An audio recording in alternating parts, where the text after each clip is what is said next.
Buenos días, profesora. Nosotros le vamos a hablar sobre el diseño de la unidad de evaporación multiefecto para la concentración de zumo de granada. Estamos conformados por Carretero Jacqueline, Rosales Diana, Rocha Alina y Soto Daniela. Aquí tenemos nuestro índice donde vamos a hablar sobre el problema, sus consideraciones, los datos, las correlaciones aplicadas, el diseño, la elección del tipo de evaporador y alimentación, el cálculo, el balance de energía, la resolución del evaporador por simple efecto y tres efectos. Nuestro problema. Se va a abordar el diseño de una unidad de evaporación de múltiple efecto para concentrar una corriente de zumo de granada con el objetivo de disminuir su volumen y de esta forma facilitar su almacenaje y transporte. Se va a considerar que, para determinar la mayoría de las características del zumo de granada, se va a tomar una disolución de azúcar, puesto que no hay una bibliografía específica para determinarla, siendo los sólidos disueltos, en este caso se va a tomar en cuenta la fructosa y la glucosa. Nuestros datos a considerar, en este caso en la alimentación, se va a suponer una alimentación de 1.667 millones de litros al año de zumo de granada diluido. Para suponer esta cantidad se va a tomar como base la producción de granadas, que supone que el 95% de la producción total.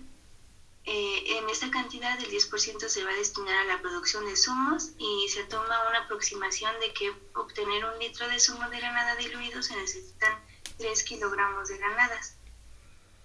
Nuestra concentración de la alimentación se va a tomar como concentración de la alimentación 14 grados Pix, que son 7% de fructosa y 7% de glucosa.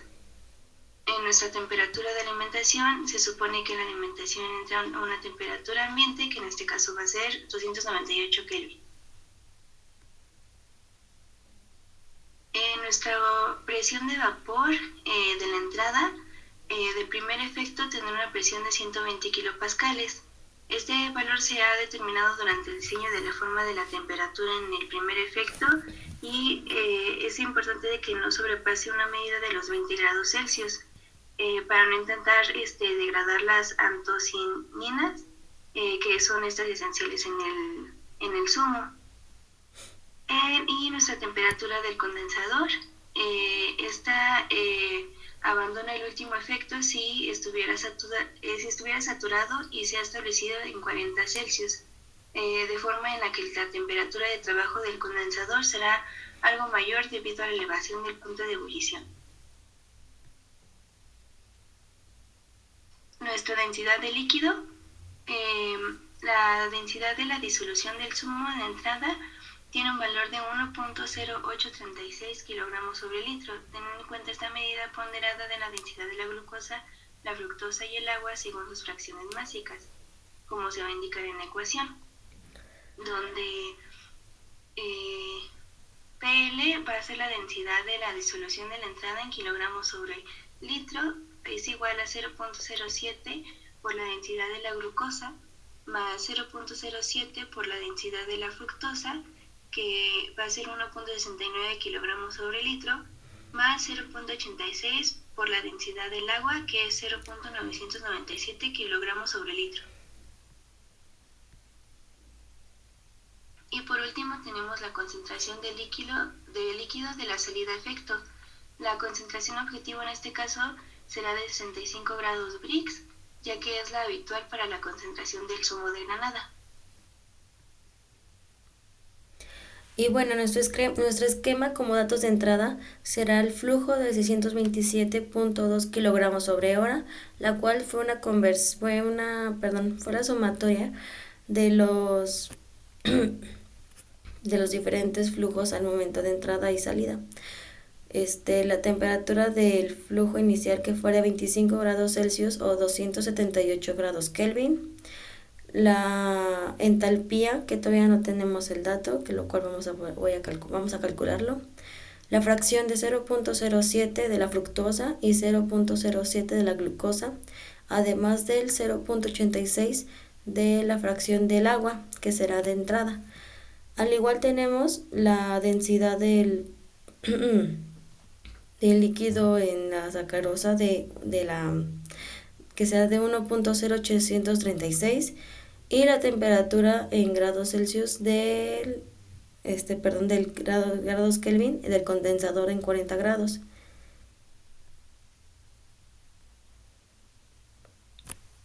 Nuestras correlaciones aplicadas. Para poder resolver el problema planteado se necesitan correlaciones que permitan calcular ciertas variables en función de otras, como calores latentes de vaporización o entalpías.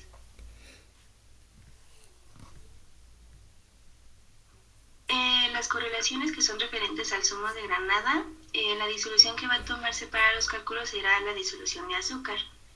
La entalpía del zumo de granada, para obtener la entalpía en función de la concentración y de la temperatura de este mismo, se recurrió a una calculadora de entalpía y a partir de la siguiente tabla se obtuvo la función de la entalpía por interpolación doble en MATLAB. Esta es la tabla que la entalpía está en kilojoules sobre kilogramo, que es la disolución de zumo de granada. En la elevación del punto de ebullición, para calcular la diferencia entre el punto de ebullición del agua a la presión de trabajo del evaporador y el punto de ebullición de la dilución del zumo a la misma presión, se recurrió a la siguiente ecuación, donde EPB es la elevación del punto de ebullición en grados Kelvin. Esta es igual a 0.2209 por epsilon, que es 0.0557 por X, que es la concentración del zumo en fracción másica por 100.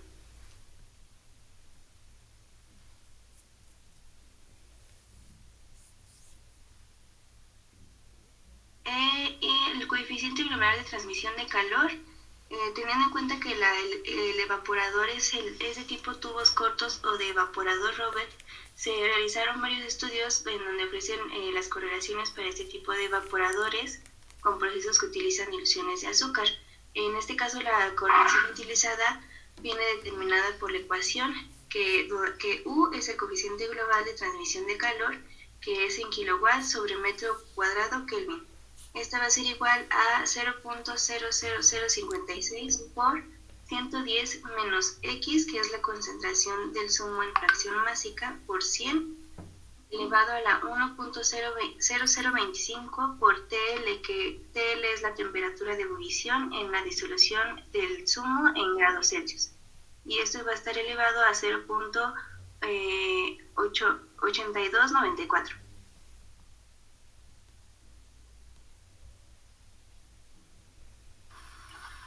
Como correlaciones referentes al agua, tomamos en cuenta la temperatura y la presión de saturación. Para poder calcular tanto la temperatura como la presión de saturación, vamos a recurrir a la tabla 18 que está posteriormente y vamos a obtener las funciones haciendo una interpolación en MATLAB. También tenemos la densidad del vapor de agua, que esta, para conocerla, varía de la densidad del vapor de agua con la temperatura y se recorre a una de las tablas que tenemos abajo, y de esta también se obtiene la función mediante interpolación en MATLAB. Como había mencionado, están las tablas, la tabla 18 que nos habla de la temperatura y la presión de la saturación del agua. La temperatura en este caso se encuentra en Celsius y la presión en kilopascales. También tenemos en la tabla 19 la densidad y el volumen específico del vapor del agua, donde está contemplada la temperatura, el aire seco y el vapor de agua.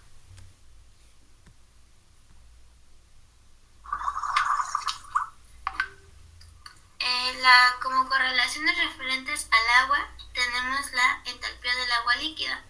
La entalpía del agua líquida viene determinada por una tabla, que en este caso la tenemos marcada como tabla 20, y eso se ha obtenido mediante un ajuste polinómico que nos va a dar en kilojoules sobre kilogramo, y la correlación queda como 1.6424 por 10 a la menos 9 multiplicado por la temperatura elevada a la quinta menos 3.541168 por 10 a la menos 6 multiplicado por la temperatura elevada a la cuarta, más 3.006457 por 10 a la menos 3, y eso va a estar multiplicado por la temperatura elevada al cubo, menos 1.254171 multiplicado por la temperatura al cuadrado,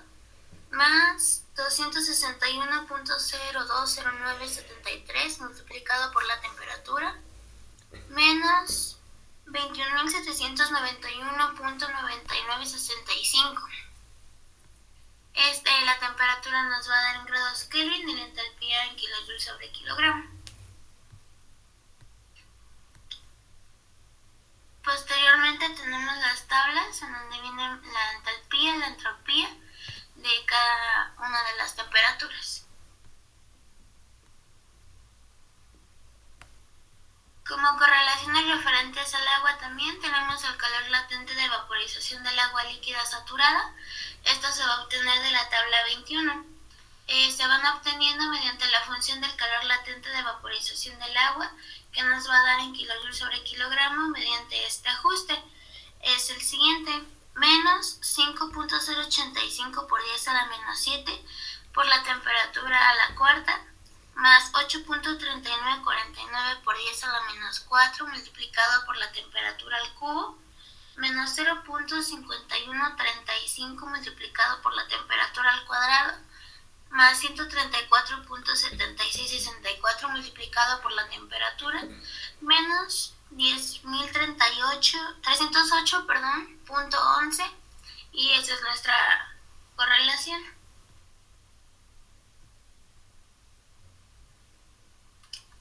Tenemos la entalpía de vapor de agua saturada.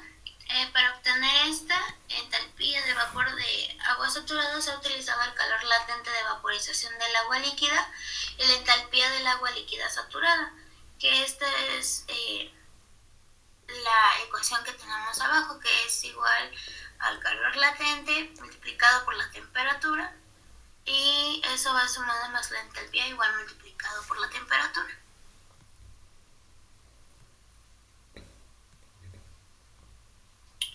La capacidad calorífica del vapor de agua se obtiene mediante un ajuste en la tabla 22, y el ajuste es la capacidad calorífica es igual a 4 por 10 a la menos 7 multiplicado por la temperatura al cuadrado, más 0.001 multiplicado por la temperatura, más 1.8017. Como habíamos mencionado, se utiliza la tabla 22, y que nos da los valores del calor específico del agua.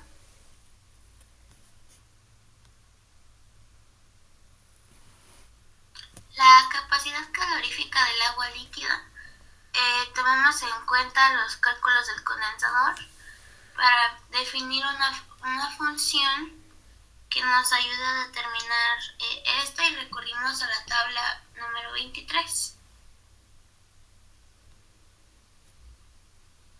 Como mencioné anteriormente, es la tabla número 23, que contiene los datos de capacidad calorífica a una presión constante en diferentes temperaturas.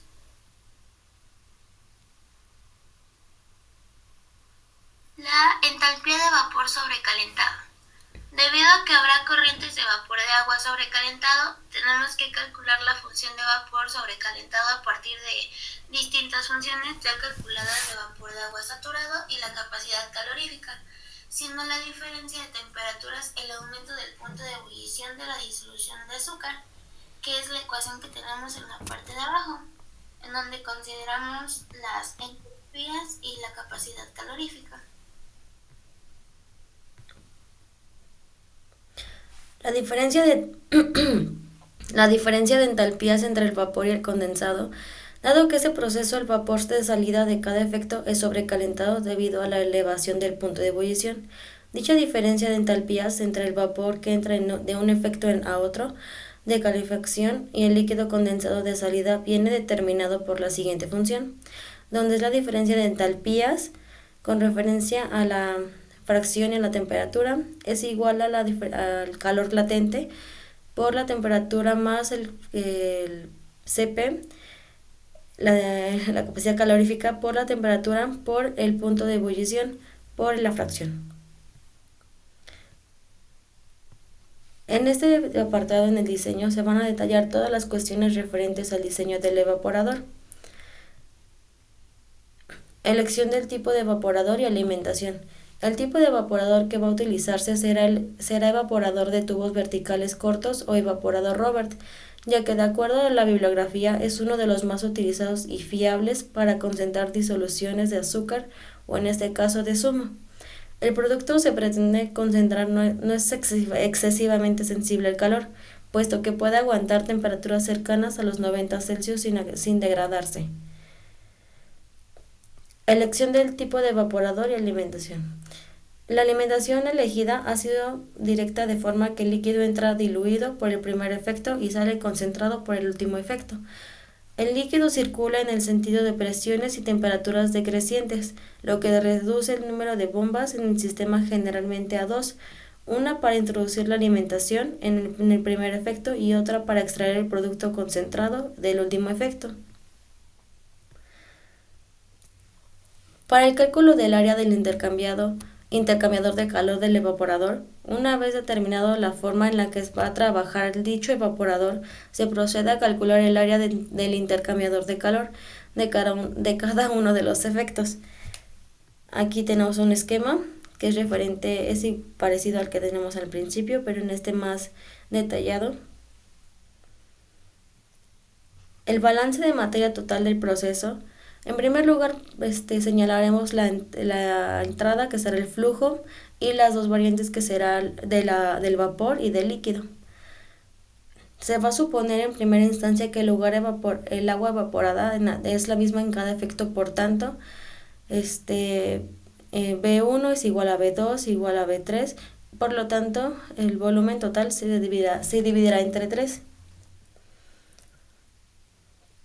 Los balances de materia totales en cada efecto.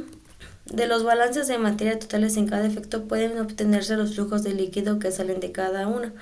En efecto 1 va a ser el flujo es igual al líquido más el vapor. En efecto 2 será el líquido más el líquido más el vapor 2. Cada uno se irá detallando de acuerdo al número que establecido del evaporador. Se calculan las composiciones en cada efecto, dando que no se evapora nada de la disolución de zumo. La composición del vapor es 0, por tanto, flujo por la fracción en flujo igual al líquido 1 por la fracción de líquido en 1, igual al líquido 2 por la fracción en líquido 2, igual al líquido 3 por la fracción de líquido 3. Caída total de temperatura. Se calcula con respecto a la temperatura de saturación del vapor que sale del último efecto. Por tanto, en la diferencia entre la temperatura del vapor vivo de entrada en el primer efecto y la temperatura de saturación del vapor de salida en el último efecto, a la presión del mismo. Es la diferencia de temperaturas, donde va a ser la temperatura de salida menos la temperatura del volumen 3, del vapor 3, perdón. Caída real de temperatura. Dado que el punto de ebullición de la disolución de zumo es superior al del agua pura, el vapor que sale de cada efecto es sobrecalentado en vez de saturado. Por ello, la caída total disponible de temperatura es la diferencia entre la caída total y la suma de elevación del punto de ebullición con respecto a la temperatura de saturación del agua en cada efecto.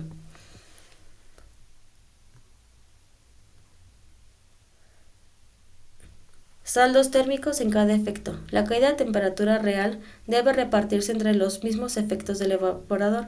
Para una primera suposición de este reparto, se recurrirá a los coeficientes globales de transmisión de calor en cada efecto según su relación.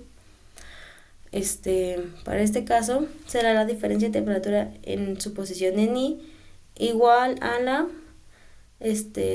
división entre la diferencia de temperatura en R por 1 sobre el coeficiente global, en este caso del mismo componente, en este caso del efecto, sobre la sumatoria de el punto de Neb, que iguala a I, en este caso 1, por el coeficiente global, 1 sobre el coeficiente global. Distribución de temperaturas. Una vez supuestas las diferencias de temperatura en cada efecto, se puede conocer todas las temperaturas en cada corriente del proceso.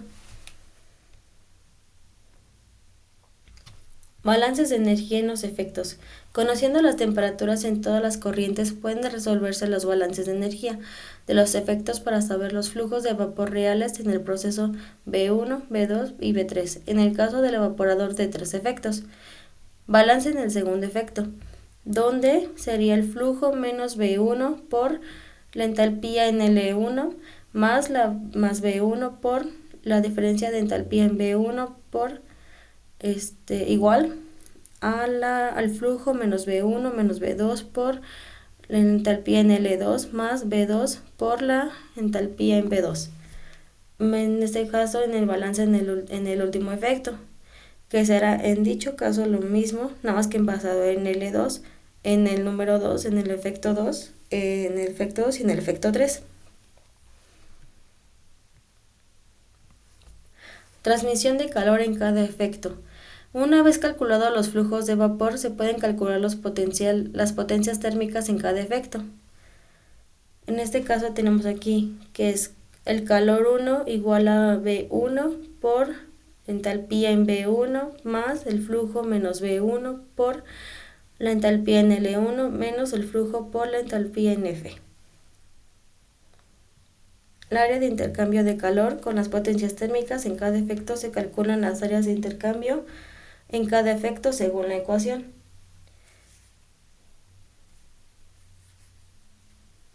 Donde el área, aquí en este caso, sería el calor en este efecto sobre el coeficiente global en el mismo efecto por la diferencia de temperaturas en el mismo efecto.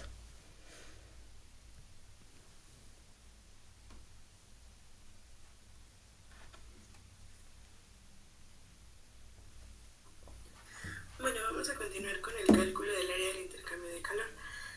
Dado que las áreas deben de ser iguales en cada uno de los intercambiadores, se establece un error que determina la precisión con la que estamos calculando esta área.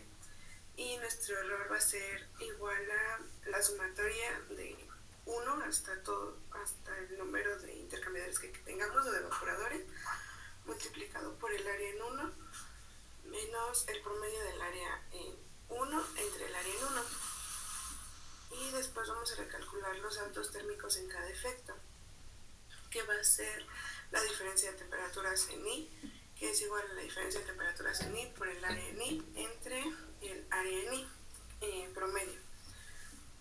Posteriormente vamos a calcular la fracción del líquido en I, y eso es igual al flujo por la fracción en F entre F menos la sumatoria de las entradas del vapor.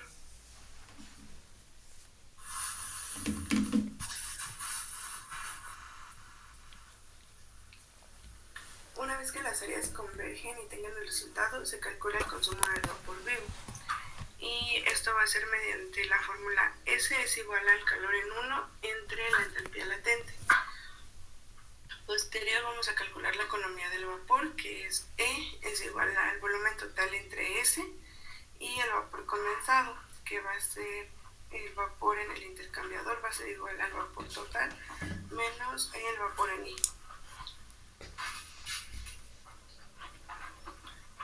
El balance de energía en el condensador. Una vez coincididos todos los parámetros de la unidad de evaporación, se procede a calcular el flujo de agua necesario en el condensador para condensar la corriente de vapor que sale del último efecto. Al condensador entra la corriente del último efecto como vapor sobrecalentado y sale en forma de líquido saturado. Al contracorriente entra el condensador agua fría y sale a una temperatura mayor que la de la entrada. Se va a suponer que el agua fría entra a 25 grados Celsius y sale a 35, con un cambio de temperatura de 10 grados Celsius.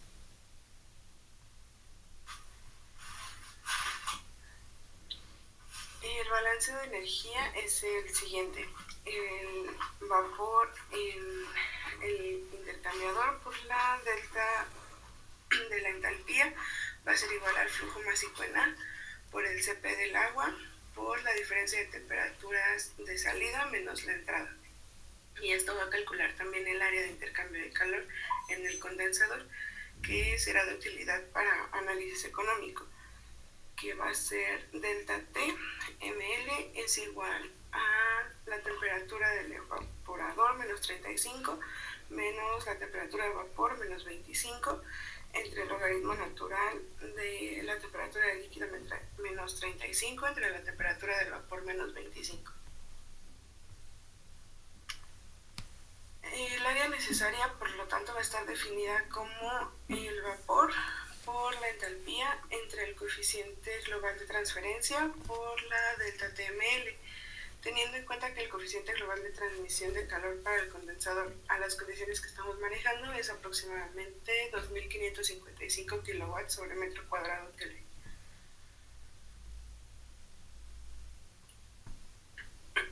En esta parte tenemos nuestros resultados en cada efecto: efecto simple, el evaporador de 3 efectos, y en este caso también se está considerando un evaporador de 4 y de 5 efectos para ver cuál es más conveniente. En esta tabla nos muestra el área, el valor del flujo en S, el valor del flujo en A, del flujo másico en A, el área del condensador y el valor de E para cada uno de los efectos.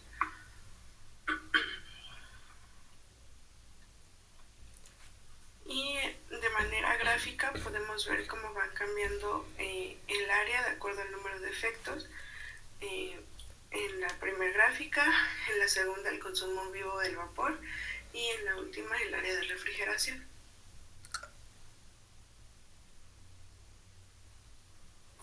Para nuestro evaporador de primer efecto vamos a tener un valor de L de 135.1, una corriente de vapor de 492, la fracción del líquido va a ser del 65%, nuestro calor va a ser de 345.5, nuestra temperatura del vapor va a ser de 40 grados Kelvin y nuestra temperatura del líquido de 48.25.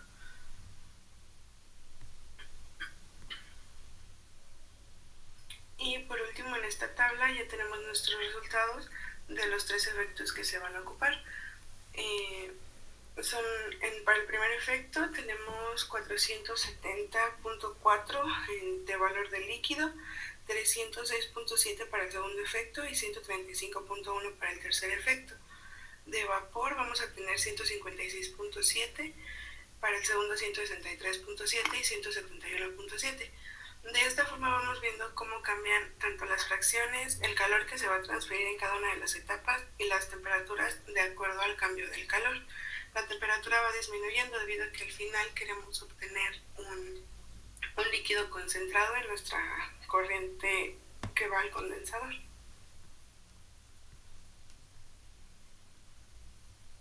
Bueno, la bibliografía de la que tomamos fue de una tesis de maestría de la Universidad Politécnica. Y en el caso de las tablas que se ocuparon para las consideraciones tanto del CP como de las entalpías a diferentes temperaturas y todos los gráficos como las fórmulas fueron extraídas del McCabe, que es el libro de operaciones unitarias. Por nuestra parte ha sido todo. Muchas gracias.